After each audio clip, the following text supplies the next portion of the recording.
I play Moira McTaggart.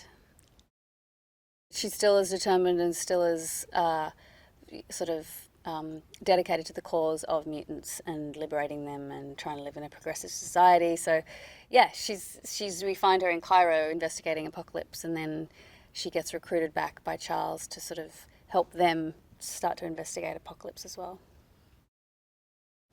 Kind of about this, the ultimate X-Men sort of villain, Apocalypse, played by Oscar Isaacs, and him sort of returning to Earth and the havoc that he wreaks and trying to recruit everybody to the dark side. And yeah, it's sort of the biggest battle between two foes you'll see in the X-Men universe.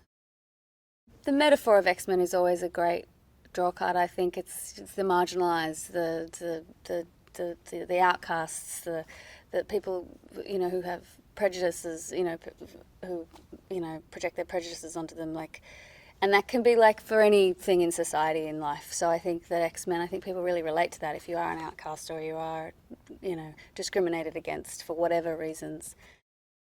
The film is set in the early 80s and the looks are fantastic. So I'm, you know, I have a very peach blouse on. I look very like Gillian Anderson, X-Files kind of, meets working girl. And the kids all look great. It's funny with fashion because they're so cyclical. A lot of what they're wearing now, it's what the kids are wearing today. So it's all very, you know, you're like, you'd probably wear that out, wouldn't you? But that's what's so charming about the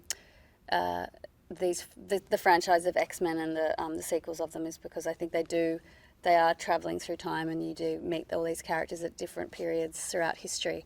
And I think that's very creative and fun, and gives a great context for the story. The cast is lovely. So to be invited back again that's really a big part of the enjoyment, is seeing everybody and getting to work with, you know, James and Michael and Jen and Nick and everybody, and all the new cast, you know, Sophie Turner and Ty Sheridan and Cody Smit-McPhee. So it's really fun. Oscar's such a terrific actor, so he's going to do, you know, he is doing an incredible job. So they're going to be, it's really exciting for them. Olivia's been training a lot. She's incredible now. She's like a ninja with the sword.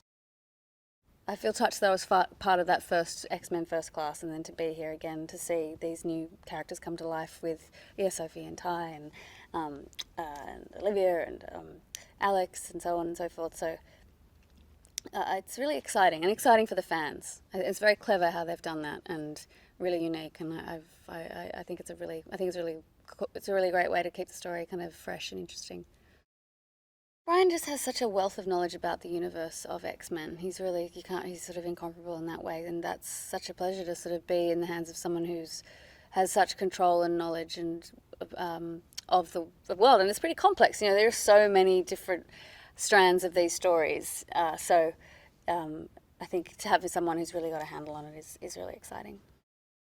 Yeah, the scope is huge. It does. You know, it's sort of time travels to incredible lengths, and the scale of it is incredible. I hadn't done a film like this for so long, where nothing is really spared, and the sets are incredible. Yeah, it's very ambitious. Absolutely, the scope is ambitious, and it's sort of the biggest one yet in terms of trying to tackle a battles and sequences of stories and things like that. So, yeah, I think they'll be excited by that. It's always flattering to be invited back.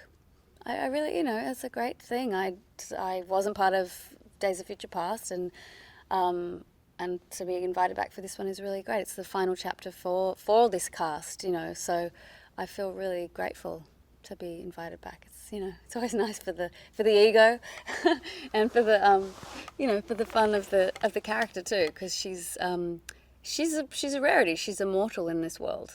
She's very much an outcast in that sense. She's not a mutant at all. So, but she's a huge sympathizer for them and an advocate. So, I guess she has a voice in terms of like getting them out into society and to be taken seriously.